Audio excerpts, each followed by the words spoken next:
In the second segment on carbohydrates, we're going to specifically focus on fiber and talk about why fiber-rich foods are recommended by nutrition professionals. So there are really two types of fiber. We have our soluble and insoluble fiber. So soluble fiber dissolves in water and this will form viscous gels. So what's important to know is that soluble fibers dissolve. These fibers can help lower blood cholesterol and control blood glucose levels. They're found in foods or food components like oats, barley, legumes, and citrus fruits. And these are fermented by intestinal bacteria. So remember that fibers are not broken down or digested by any enzymes, but they are fermented by bacteria in the large intestine. Our other type of fiber is insoluble fiber, meaning that it does not dissolve in water and it is not viscous. Insoluble fibers are important because they can help to promote regularity and prevent constipation with regard to the digestive tract. Insoluble fibers are found in the outer layers of whole grains, corn bran, or fruit skins. And these are less readily fermented than soluble fibers, and they're important because they help to retain the shape and texture of the foods that they may be found in. So definitely refer to figure 4.4 that talks more about the health benefits of fiber that are listed here. And we are going to discuss each one of these in more detail in the coming slides. So fiber may help to lower cholesterol and reduce the risk of heart disease. So diets that are higher in fiber tend to be lower in saturated fat and cholesterol and higher in phytochemicals. And this can help have a beneficial effect on helping to lower cholesterol and the risk of heart disease. So the fiber, the rationale behind this is that the fiber may bind to bile in the digestive tract. So remember, think back to the digestive tract in week 3 and what bile did. So it was pulling out fat. So fiber can help bind to the bile in the digestive tract and pull out the excess bile out of the body. So oatmeal was really the first food that was identified to be cholesterol lowering. And viscous fibers and other foods that are rich in viscous soluble fibers can help control blood cholesterol because these viscous fibers really do have a significant cholesterol lowering effect. So next time you eat something like oatmeal, check the label because there's usually a health claim on there saying how oatmeal can help to lower cholesterol. I think Cheerios may make one as well, but definitely check out your oatmeal labels and see what you find. So this next slide just demonstrates how fiber may help to lower cholesterol. So you can, this is in your book as well, but you can really make the comparison between a high fiber diet and a low fiber diet and how the high fiber diet really does have this cholesterol lowering effect. Fiber can also help to control blood glucose in the body, and this can be especially important for individuals that already have type 2 diabetes or may be at risk for developing type 2 diabetes. So high fiber foods, again, may play a role in reducing the risk of type 2 diabetes, mostly because of the whole grains that can be found in the diet. So whole grains are fiber-rich foods as well.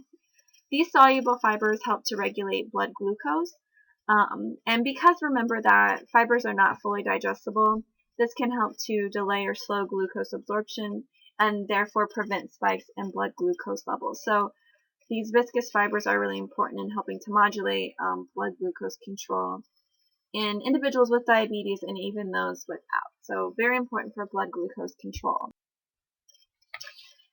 Both types of fiber play a role in helping to maintain the health of the digestive system or the digestive tract.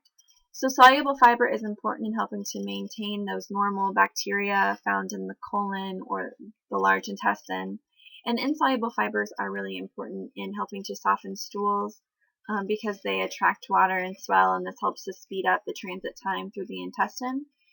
The role of fiber, really acts as a broom. So it's sweeping out, getting rid of any sort of waste products, maybe things that could be damaging to the body or just normal waste that accumulate.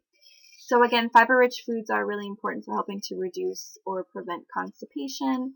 They may also help to reduce the risk of cancers, digestive tract cancers. It's also important to note that fluid intake is also very important because, again, fiber attracts the water and swells. So with your fiber, you also need adequate fluid intake.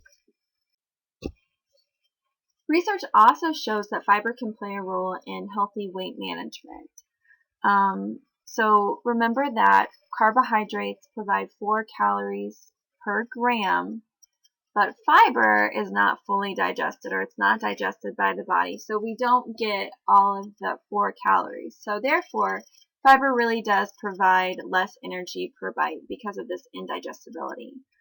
Whole foods that are rich in these complex carbohydrates also tend to be lower in total fat and added sugar, which also is contributing to that providing less energy per bite rationale or figure. Fiber can also help to increase feelings of fullness. So think about if you eat an apple or you drink apple juice, what do you usually feel more full after?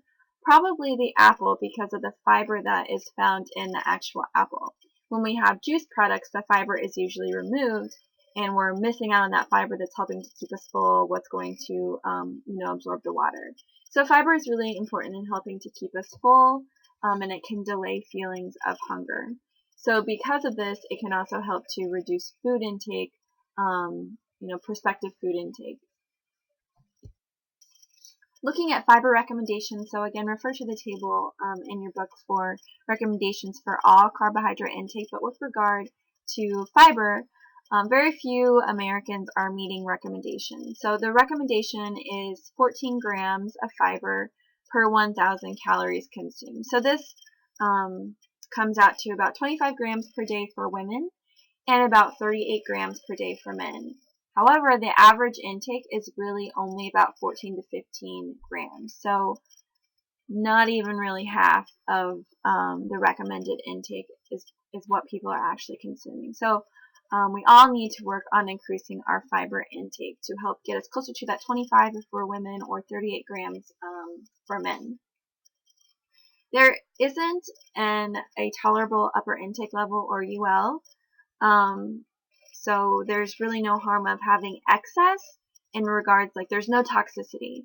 But too much fiber can overwhelm the digestive system, especially if you do not have adequate fluid intake. So remember that fiber needs the water, it needs fluids because fiber attracts the water and swells, it keeps it moving through the body.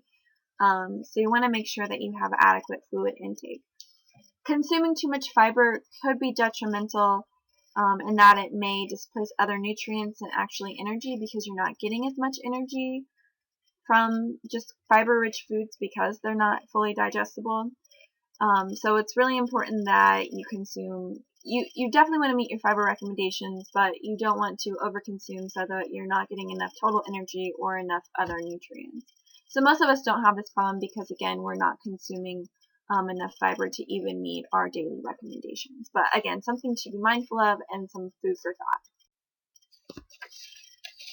So when you want to add fiber to your diet, which we all really need to, you can start by replacing animal-based protein with plant-based proteins. So this will help to increase overall fiber in your diet, but it will also help to decrease fat intake because animal products tend to have more saturated fat. And in our week 5 lessons, we will actually be talking more about fats and lipids. So you'll learn more soon. You should add fiber slowly to your diet, but consistently to help prevent gas. So too much fiber can have some negative effects, or too much fiber too quickly. Again, you don't want to overwhelm your digestive system. So make sure that as you're adding fiber slowly, you're also increasing your water and overall fluid intake. It's also important to make your high fiber choices throughout the day and at each meal. You don't want to concentrate your fiber at one meal or one sitting. So really spread your fiber throughout the day. Again, this will help to prevent any sort of displacement of nutrients and or calories. So add fiber slowly, increase water, and choose fiber-rich foods throughout the day. Briefly, we're going to discuss whole grains. So the recommendation for whole grains is to make at least half of your grains whole. So this does not say every single grain you need to eat needs to be a whole grain, but half of your grains should be whole. So this comes out to about 3 1-ounce equivalents of whole grains each day. So it's important to recognize, what is the difference between a whole grain and a refined grain or enriched grain. This picture does a nice job explaining the different parts of a grain kernel. So we have the germ, which is this inner part here that's very rich in oils, vitamins, and minerals. The endosperm is this inner layer that's containing our starch and proteins. And then the bran, or the outside protective covering, is very rich in nutrients and fiber.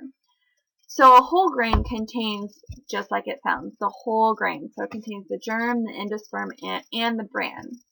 For refined, enriched, or fortified flours that are used in refined, enriched, and fortified products, the germ, so this rich in oil piece, and the bran, our outer layer, are removed. So we're really missing a lot of things, a lot of important nutrients, components when grains are refined. So that's why we have the U.S. Enrichment Act of 1942. So this was passed to prevent deficiencies that developed when people started eating refined grain products and refined grain breads. So this act required that iron, niacin, and riboflavin, so niacin and riboflavin are all B vitamins, which we'll talk about more in the future, are required to be added to refined grain products. In 1996, folate was also required to be added. So all refined grain products are enriched with at least these nutrients. They may be enriched with others as well, but they have to be enriched with at least those that are listed here. So let's look at the nutrition comparison between a whole grain and enriched bread. So really, nutritionally, the two are comparable with respect to the nutrients that have been added to the enriched bread or refined grain products. But whole grains really do provide more and are the better choice. So whole grains provide more vitamin B6, more vitamin E, more magnesium, zinc, chromium, fiber, and other beneficial phytochemicals and essential oils, because remember, those essential oils are found in the germ. So definitely take a look at this picture. It does a really nice job showing the comparison of everything. So you can see the difference in fiber, but that they are similar in respect to those nutrients and vitamins that are required to be added by that Enrichment Act. So when you're increasing your whole grain intake, this is important because the benefits of whole grain are definitely there. So people that have adequate whole grain intake tend to be leaner. They feel fuller longer. Again, that's often related to the fiber component of these foods. And they also have a decreased risk of heart disease, type 2 diabetes, and some cancers. So remember, not every choice needs to be 100% whole grain. Only half of your choices need to be whole grains. So if you don't like whole grain pasta or brown pasta, white pasta is fine. Maybe you can try white rice or brown rice instead. Check out table 4.6 in your book, and it gives you a whole list of other whole grains that you may not have heard about. So quinoa is an example of a whole grain. Corn, so popcorn is a whole grain. So check that out and try to add some more whole grains to your diet. Definitely check out the food label. Don't be fooled. So high fiber doesn't equal whole grain necessarily. So a whole grain product will usually be high fiber, but just because something is high fiber does not mean it's whole grain. So an example might be, going back to our apple. An apple is probably high fiber, but it's not providing any whole grain. Just because something is brown, so if something says brown bread, that doesn't mean that it's a whole grain. So you want to look at the ingredients label and look for the words whole grain, because this will indicate that it actually truly is a whole grain and is not just, have brown color added to the product. So be a smart shopper, be a smart chooser with your grain products, and definitely check out, table 4.6 for some other whole grains that you can add to your everyday diet.